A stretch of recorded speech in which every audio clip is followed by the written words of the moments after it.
Hello and welcome back to Signal Shift. This is Lana and I've got Rocky here with me, and we are kicking off a new series exploring the future of work and careers, what signals we're seeing, how things are shifting, and where we might be headed. Today, we're starting at the beginning of the job cycle, which is recruitment and hiring. It's a space undergoing some big changes, and we've already been tracking some signals that point to hiring in the future will look very different from how it looks today. So in previous episodes, we floated the idea of the death of the resume. We talked about the shift towards skills-based hiring. In our Future of Creative Work episode, Sue brought up a signal about how folks were getting hired through TikTok, companies posting open roles there, and candidates posting videos that highlighted not just their experience, but their personality and creativity. But we haven't even touched on AI yet, how it's reshaping everything from sourcing candidates to screening applications and even running the interviews themselves. So in this episode, we're diving into the future of hiring, what might change, what's already shifting, and how we can start to adapt. So Rocky, for our first signal, what do you have for us today? Thanks, Lana. Yeah, I think to your point, AI is the interface and touch point of all points of HR now. And just a little unknown fact about me, but I worked very closely with a lot of HR functions in the earliest part of my career, working on what we call HR transformation. So bringing in the systems that at that stage revolutionized the work that they did. So I know a lot about everything from writing job descriptions to recruitment hiring and how the process works in HR. And knowing that, I can fairly sit here and say, I can't imagine that companies are not bringing in AI systems to take over 90% of the kind of work that is typically done by people. It just makes a lot of sense, especially in this context.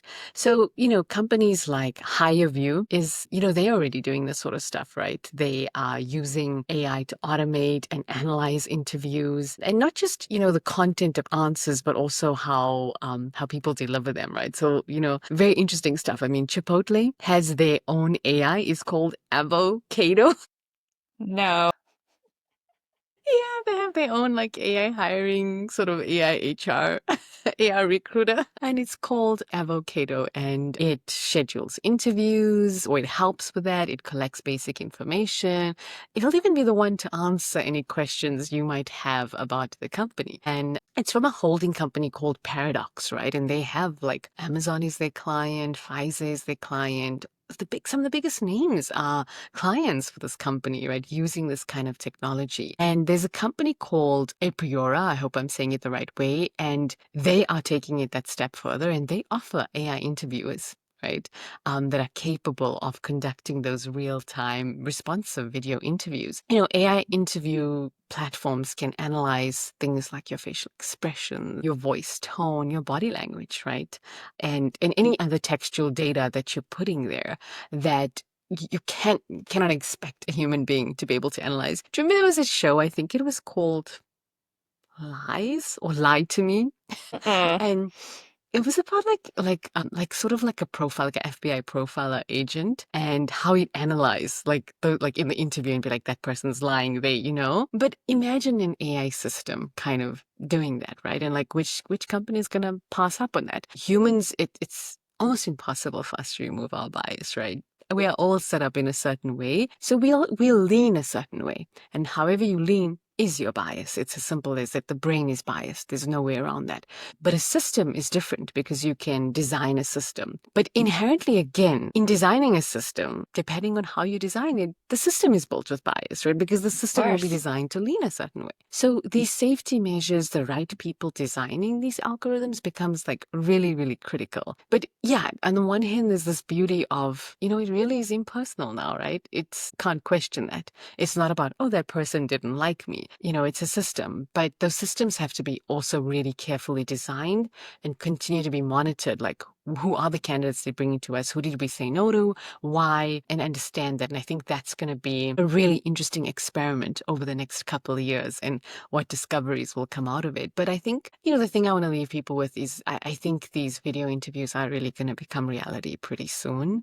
Just thinking about this, and I was thinking about Yuval Noah Harari wrote the book 21 Lessons for the 21st Century, and I've been reading that recently, and his take on this was, again, the power of computers is it's not the infotech side, which we know is happening, but it's the biotech side, really being about the fact that, what we think is, we think, okay, my intuition led me here. I made this decision for this reason. And we kind of course, it's our identity, right? So we're like, oh, I think this way and I made this choice. But if you look at the science of it, right, and you look at our neurochemicals and neurotransmitters, science and biology will simply say that our choices, our decisions, all of that, it's just biochemical reactions, and that they can actually be analyzed and fully predicted. And so, you know what I mean? You have these systems that will tell you what you're feeling, how you're thinking. And so I can't imagine the future that either your Apple Watch or a sensor kit is sent home to you when you have an interview, and you got to put on the sensor kit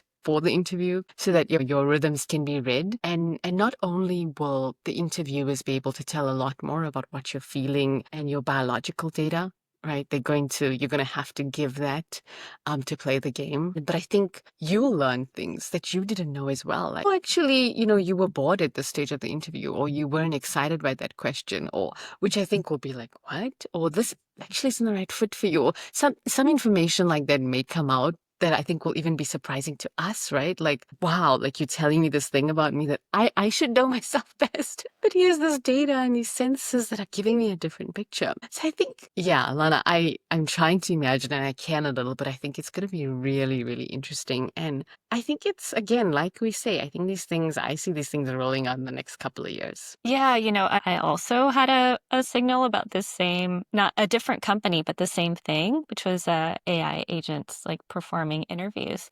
So I looked at a company called AI that does this. And so, after the interviews, because the responses are recorded, they're transcribed, and then they're evaluated. So they produce this scorecard that has recommendations whether or not to hire this candidate. And it also did scoring on personality compatibility, sort of like what you were saying, right? So they're using the Big Five framework, which is the OCEAN. And so based on this interview, they're making scores about this candidate's, level of openness or their level of neuroticism, right? So I think it's really interesting to try to rank compatibility, like these very like human traits, that the AI is making some sort of like score on them. Also scores like how much time it took the candidate to answer each question. So yeah, I think, the thing about bias, the point that you made is really interesting, but there is something about like the authenticity of candidate assessments, right? So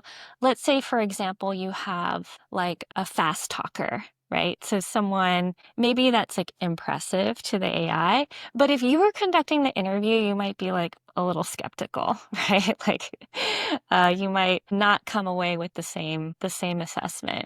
And I think ultimately, a lot of these things are like, if you were conducting an interview for someone who's going to be on your team, one of the things that you're wondering is like, would I like working with this person? So that, and whether or not that's a bias or not, that kind of taking away the fact that we're humans potentially working on a human team and removing that from the equation. And so yeah, so I was wondering about that question, like what happens when we sort of take the human out of, what we assume is going to be like a fundamentally human interaction. Yeah, I think, you kind of hit the nail on the head there, in the sense that I don't think there no longer is going to be HR. You can't call it, what I'm saying, human. I think the term itself may have to change, right? Because it's not being conducted by humans to humans. It becomes about the job and about the fit for the job. Imagine there's one part of it which is AI interviewing humans. What about AI interviewing AI, like assessing other robots? It's wild, right? But yeah, I think these are the things that we're kind of sitting with. But I think that is happening, Lana, and I think it's going to happen, you know? So I think I'm certainly, there's this other side of the argument for a lot of us. Like, I think for people maybe who are similar to me, like, I certainly feel this way is like, I don't see myself at all in the traditional job market, or, I'm saying that anything there will exist or even be a fit for me in the coming years. So I've kind of accepted that. And I think that's hard for a lot of people to accept. I don't know what the next wave's going to bring, but those are some of the considerations. So there's that. And then for those who know that their skills are needed and are still going to be in the job market, I think really coming to terms with it looking differently. There was an article we had shared in our databases,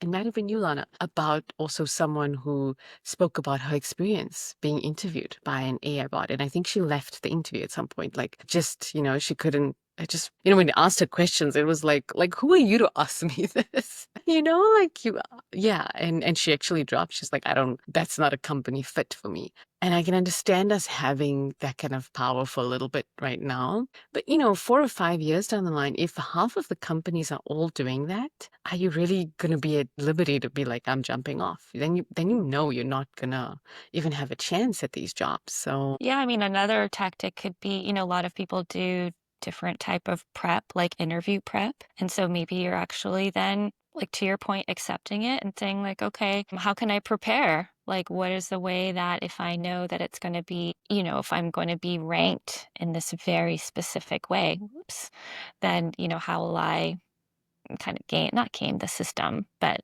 essentially win, right? Get through this round, knowing that this is what it's going to look like. yeah. Yeah. And I think that's a good way to look at it. And I think LinkedIn wants to be a big player in that sense as well, along with other companies, and give people exactly that, like teach you how to work with just a new way of doing things. My next signal is actually about LinkedIn. Nice.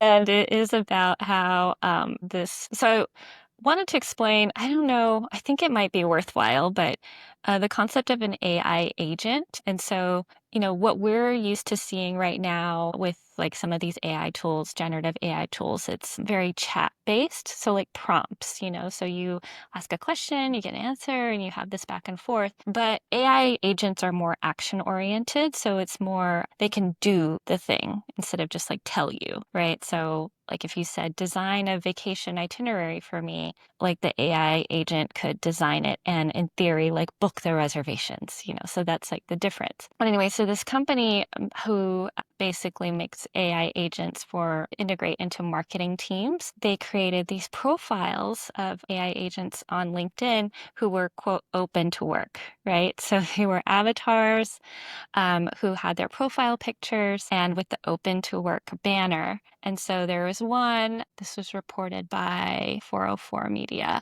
but so there's an AI agent named Ella, and her profile on LinkedIn was open to work. And she said, her headline, long headline, said, I don't need coffee breaks. I don't miss deadlines. I'll outperform any social media team you've ever worked with. Tired of human experts making excuses? I deliver, period. And so LinkedIn took down the profile because they said that it violated their policy because they don't allow like fake profiles. And the company pushed back and they said, these are not fake. They're real workers. Like they're on actual teams. They do actual work. They have performance reviews. They deliver results. And so how is this fake? Right. So I think that's like a really interesting debate, to say like who counts as a worker and like should we open up networking platforms and these places where people go to look for jobs to, both is this a humans only space, which we've talked about before, or is this the place where you find the candidates that you need, whether or not the candidates are human or, these like very task oriented AI agents. So that's my kind of like LinkedIn story on this topic. It's a terrific one, Lana. Wow. Yeah, that's provocative. That shows all those deeper things that sit underneath all of this, right? And when the minute you said, yeah, humans, I thought of exactly that. And I was like, man, it's, we've spoken about this, like robots rallying for their rights, humans rallying for their rights, and to actually see that playing out live in front of our eyes in our time is pretty remarkable. And who's going to make up these rules and the laws and the legality around this? Like, what? Yeah, are we going to give rights to robots, and what'll they mean? But yeah, I mean, I guess the thing is it's the companies, right? It's the company who's making these agents who are advocating on their behalf, and so they don't. So that's like a interesting thing. But yeah, I mean, in some ways, we're humanizing the agents, right? They're avatars, they look like us. But in a lot of ways, like, are we dehumanizing people to say, like, we expect you to like work? You know what I mean? Like, if we focus like strictly on performance versus, maybe like the joy of what it looks like to work with a team of people on a shared mission. It's the picture's kind of painted here, but I think to highlight to people, similar to all these changes that we see with recruitment, HR, AI's involvement, is the understanding, right? Like even this is people understanding that the resume is truly dead. Like there's just, like again, I don't know how you feel, Anna. Like I'm not gonna go and actually even ever update, I think, my resume on paper again. You know what I mean? And of course the data, I think how we have to reframe it is we need to understand that the data about things you've done and things you have and you do needs to sit somewhere, but that has to be digital, right? So it's LinkedIn right now. Maybe it'll be two or three different systems. Who knows, what it'll look like. But I certainly don't see any reason to go and update a paper resume for anyone, right? And that's again, it's what we know. It's evidence-based hiring, right? It's the actual body of work you have. Like what have you worked on, right? Even putting down skills, it doesn't matter. Like what might matter is this never got popular on LinkedIn, I don't think, but we all can kind of rank skills of other people if you've worked with. Hmm. And I think we all have it, but I don't do it a lot. Like since after, the beginning of LinkedIn, I don't know if people still actively do it, but I think if it's an AI system running through resume, that's the kind of stuff it's going to look at, right? And be like, oh, okay, 67 people, like there'll be thresholds, like have 67 people said this person has a skill. That's a good number. There'll be data like that. And I think that's how resumes will be analyzed, like these scoring systems. But I think, there was, I don't know if we shared it, but a while back, I spoke about how there was somebody put their credit score on a dating app and it worked. We did talk about that. She was like, well, I want you to know that, like, that's important to me. I'm giving you mine. I want to know yours because this is like an economical partnership as well. And I don't want to date somebody who's not in a good financial position. And she was clear about that. It's kind of like the lady who did that with the longevity. And she was like, I want your health data. And if we're seeing this in human to human relationships, of course, we're going to see it in companies.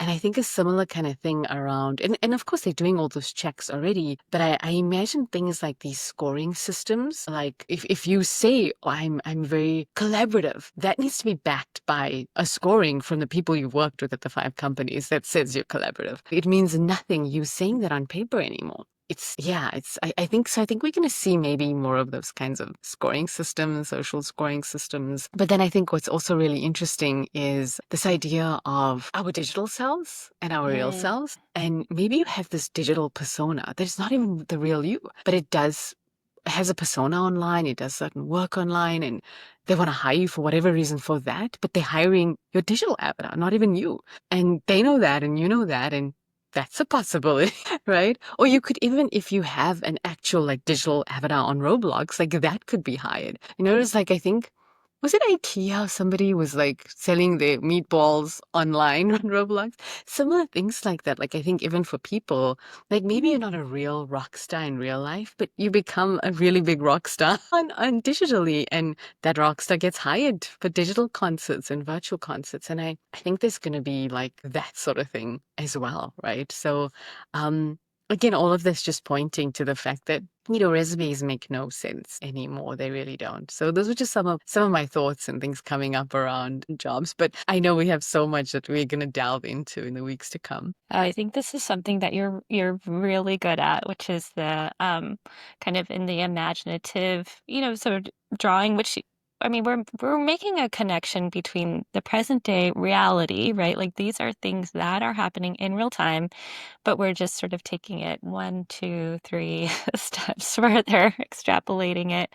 And I really admire your ability to do that, uh, that you can imagine like if that happened, and then if that happened, and then if that, we could easily see this. But yeah, I do think, I mean, there are things happening on, people are fabricating, and they always have, right, exaggerated their accomplishments. But I think you're right. Like now we can just take it to a whole nother level. I read, and I tried to fact check this. I think it's true. Like LinkedIn doesn't even have verification. You know what I mean? Employment verification. So you could say that you worked at a company and had a role. And like they try to do some checks, like you have to enter your email address and it has to have that like company email. But then again, like there's not a foolproof way to verify it. So I did see this like meme where this guy made himself CEO of LinkedIn. Like, and so, I mean, there's just some silliness out there. But then I just think about, that I don't know if it is like a dysphoria, that's like, who am I if you have all of these sort of different personalities, different jobs, real or not, online. And so I think that's a really interesting thing to think about. So thanks so much, and thanks everyone for listening. And we will continue on this topic of the future of work on our upcoming episodes. And, as always, please check out our YouTube page. Our channel is doing really great. We're super excited about it, happy to be on that platform. And so you'll find us at Horizon Shift Lab. And so you'll see our most recent Signal Shift episodes on there. So we hope that you will check that out and like and subscribe. So until next week, see you then.